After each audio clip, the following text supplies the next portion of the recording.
Assalamualaikum warahmatullahi wabarakatuh.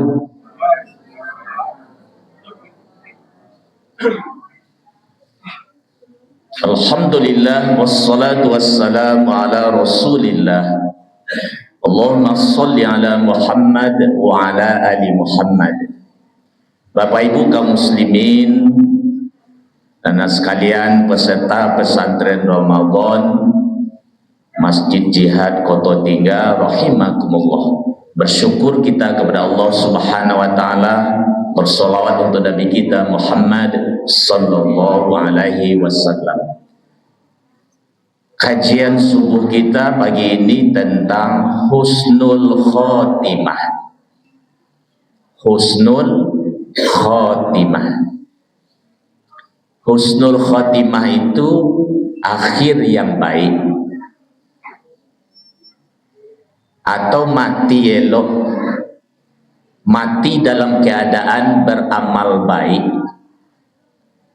Lawannya su'ul khotimah, mati buruk, akhir yang buruk, mati dalam keadaan bermaksiat. Bapak Ibu jemaah rahimakumullah, setiap manusia tentu menginginkan akhir kehidupannya berakhir dengan baik. Ketika ajal menjemputnya dalam keadaan beramal soleh. Dah ada orang dunia kau menginginkan yang mati sasih, pasti menginginkan semua mati elok. Malu ada orang ni kau mati dalam keadaan berbuat jahat.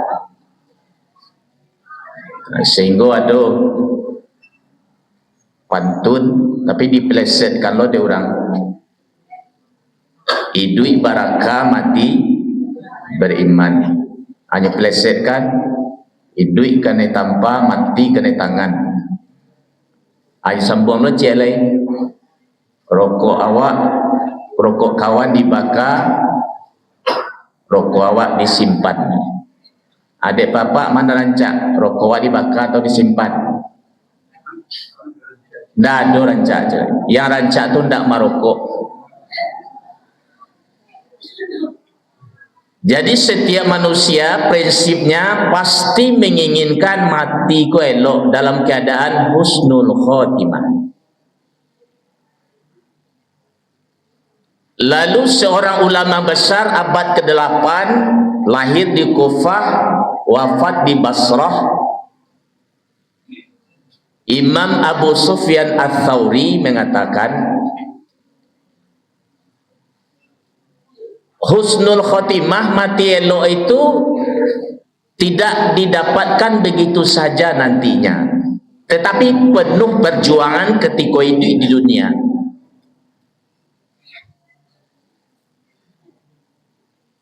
Bahkan orang yang bernama husnul khotimah sekalipun alun tantuinya mendapatkan husnul khotimah. Kan nama banyak husnul khotimah. Itu kan doa harapan itu. Cik Nabi doa ko, nama-nama yang baik ko, itu doa harapan.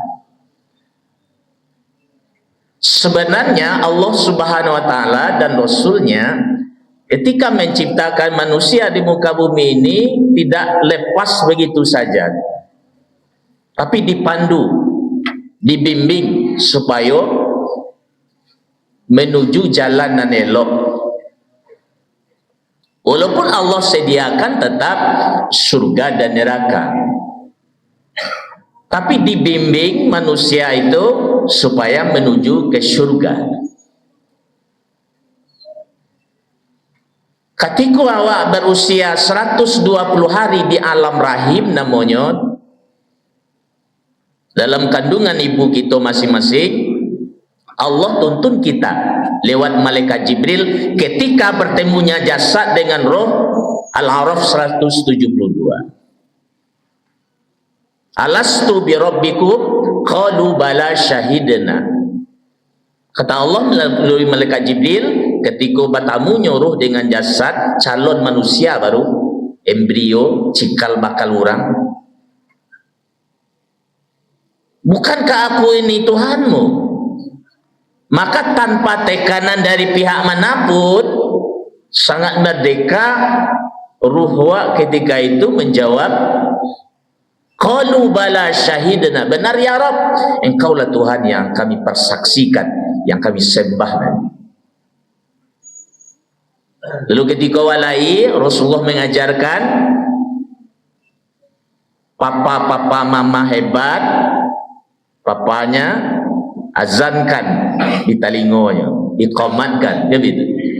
Itu maksudnya apa? Dibimbing lagi ketika pertama kali di dunia, direview kalimat-kalimat yang membimbing awak ke tauhid itu balik, direview, disegarkan balik.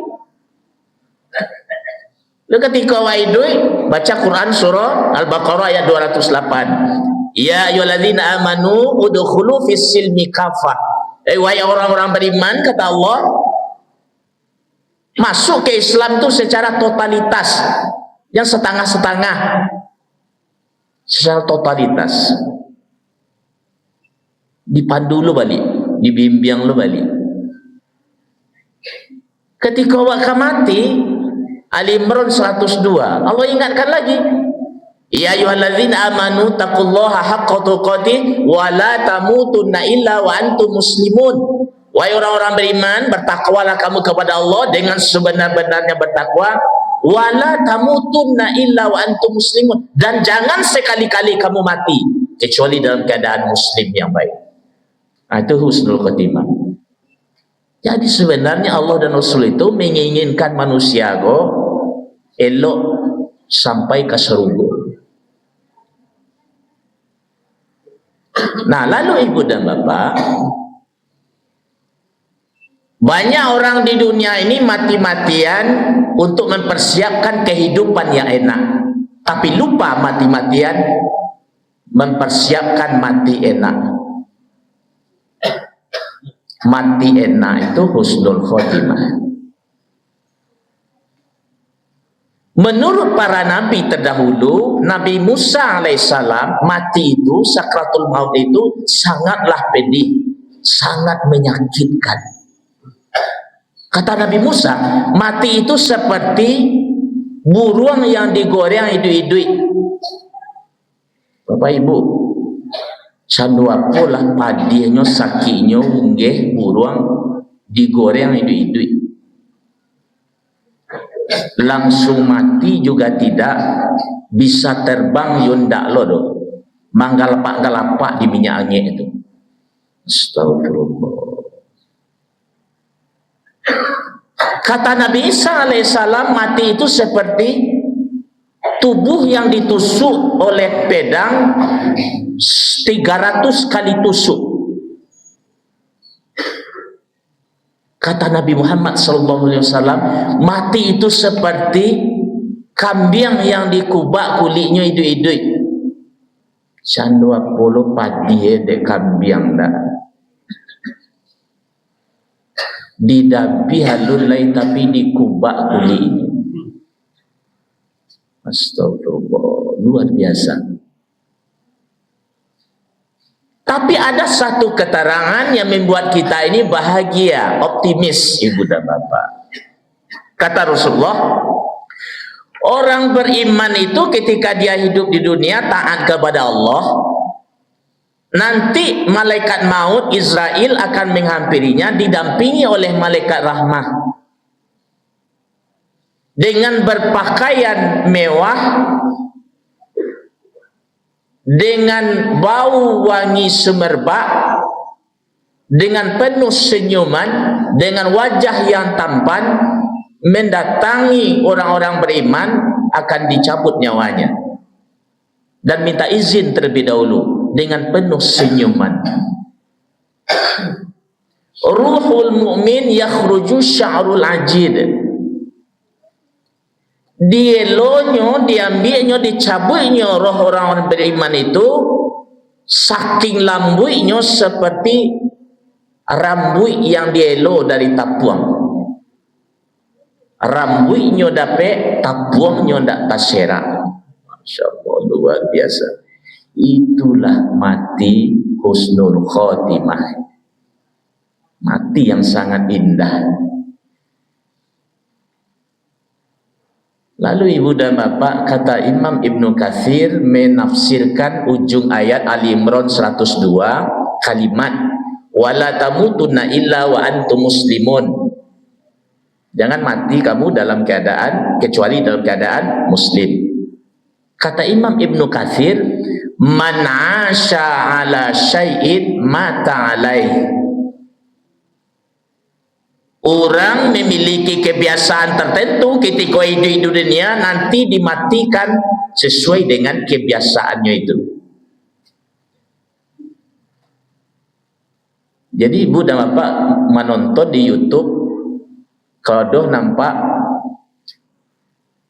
orang mati, nyo sedang berjoget, sedang dugem nyo di diskotik, botol tua di tangannya, lalu taburajainya, tepongkangnya, mati, tak sempat dibawa ke rumah sakit.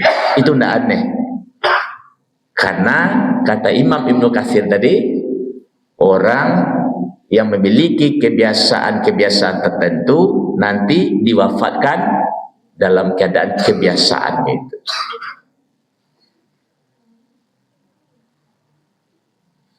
Kalau nak elok, ada ustaz selesai berkhutbah turun dari mimbar atau duduk rancak saya seketik. Inna lillahi wa inna ilaihi raji'un. Ada orang yang sedang baca Quran, Quran masih di tangannya, dia menegur saja, dipanggil oleh anaknya, inna lillahi wa inna ilaihi.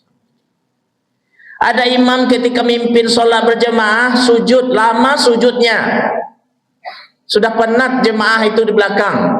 Ada imam malunya jago, ternyata inna lillahi wa inna ilaihi raji'un.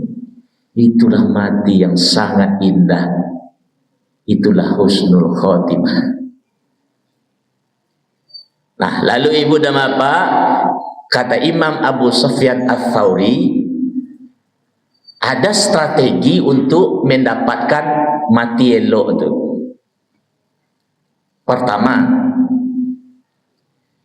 jangan ada lorong waktu keseharian kita dari bangun tidur hingga tidur kembali kita lupa kepada Allah.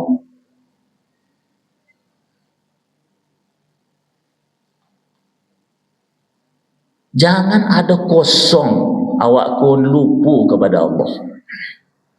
Sebab awak kali pagi kan tak ada pemberitahuan. Makanya ibu dan bapak, dalam keseharian ko, supaya awak ko ingat kepada Allah terus, biasakan kalimat-kalimat thayyibah dalam hidup awak ko, keseharian.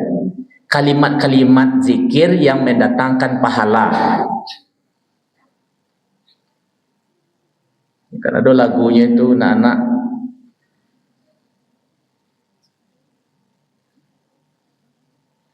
bila mau makan, baca bismillah. Jika berjanji, insya Allah. Jika terkagum, masya Allah. Jika terkejut, astaghfirullah. Kan nyaman kalau itu lagu, nak Pak Ibu? Iku lagu bara bere bara bere. Sadang kali tidak dilaguan leta bere ya wak. Aku nun dilaguan. Itu melatih kita supaya jangan ada kosong ingatan kita kepada Allah. Begitu juga ketika di lampu merah pun kita bisa hadirkan pahala. Awak antri lampu merah, awak baunda bauto, imuku awak tu 8 waktu awak nak 9. Lama lampu merah. Nampak ada hijau berjalan orang ni bengku. Tiba di giliran awak, merah balik. Awak tak kaja, awak tak sasak. You bana bajanji tak sasak. Tiba di awak, giliran awak, merah balik. Kira-kira dalam kondisi itu bapak-bapak, ibu, apa nak kita baca? Apa kita baca, Pak? Serius, Pak? Awak you bana tak kaja. Karena itu siapa yang merah, tiba di awak atau nak merah. Kira-kira kalau awak pacaruian lampu merah tu berubah nak capeknya jadi hijau. Tak ngaruh, tak ada pengaruh. Tapi aku banyak orang mempacaruian lampu merah. Padahal di lampu merah pun bisa kita hadirkan pahala. Kalimat-kalimat thayyibah, kalimat-kalimat zikir tadi. Supaya apa? Supaya jangan ada kosong ingatan kita keseharian ini kepada Allah. Kalau baca cari pungkang, ayo, dekok Allah panggil dalam keadaan baca cari itu. Nah, itu kata Imam bin Mukatsir tadi. Lalu berikutnya, agar kita mendapatkan husnul khotimah itu, kata Imam Abu Sufyan Ats-Tsauri, memperbanyak doa agar kita diwafatkan husnul khotimah. Nabi Yusuf alaihissalam berdoa kepada Allah, tawaffani musliman wa alhiqni bis solihin. Wafatkan aku ya Allah dalam keadaan muslim, dan kumpulan hamba ya Allah nanti di akhirat bersama orang-orang soleh. Itu Nabi itu Rasul itu. Awak ndak Nabi tu, awak ndak Rasul, awak ndak keluarga Nabi, ndak ada keluarga Rasul, awak ndak sahabat Nabi, awak ndak sahabat Rasul. Tentu lebih kencang doa awak supaya awak ko diwafatkan dalam keadaan husnul khotimah. Nah, oleh karena itu ibu dan bapak, mati itu tabuh di gua tiga-tiga badan baganju babalik pulang kata biasa samulo jadi surui kata nah nan sabingkah. Badarunlah air pamandian balasi bunyi cabik kapan dikocong di kabek limo langkuk si tanggi air bungo. Barak badan kamu saji dibudi saji dibujukan mair yang solat sampai takbir. Sudah tu menuju ke pusaro iyo ke pandam pak kuburan. Tak golek di liang lahat tanah sakapa bapa kalang. Mair yang madok kaki kiblat. Badoroklah tanah penimbunan tatagak mejanan dua menyalo si pudiang hitam. Doa dibaca penghabisan kubu tertimbun orang bayi malaikat ibu mananya. Ya, apa dijawab pertanyaan malaikat itu? Dengan ketaatan ketika hidup di dunia, dengan amal ibadah yang kita kerajuan di dunia. Oleh karena itu ibu dan bapak, taat beribadah itu mesti istiqomah. Tak boleh buat taat kepada Allah ko pilih tempat keadaan. Di musaji taat, di pasar tak taat lagi. Di rumah taat, di kantor tak taat lagi. Macam-macam nama kerajuan, tukar-tukar kutansi, buat kutansi, macam-macam. Jangan pilih-pilih taat itu. Dan tak boleh pula pilih-pilih tempat taat itu. Pilih-pilih waktu. Ketika Ramadan taat wak. Setelah Ramadan kembali kepada watak asli. Itu bukan hamba Allah nama, itu hamba Ramadan namanya. Hamba Ramadan. Habis Ramadan gua bilus dua. Nah, kini kanlah mulai langang. Narami kini resto, kafe. 10 Ramadan terakhir itu, di saat Allah dan Rasulnya mengatakan semakin tinggi keutamaan Ramadan itu, semakin orang banyak gangguan untuk melengangkan masjid. Justru orang aktif menyibukkan diri bagaimana persiapan Idul Fitri itu. Nah, ibu dan bapak jemaah rahimakumullah, mudah-mudahan kita mati dalam keadaan husnul khotimah, mati elok dan dijauhi oleh Allah. Mudah-mudahan kita tidak mati dalam keadaan beramal buruk. Amin ya rabbal alamin.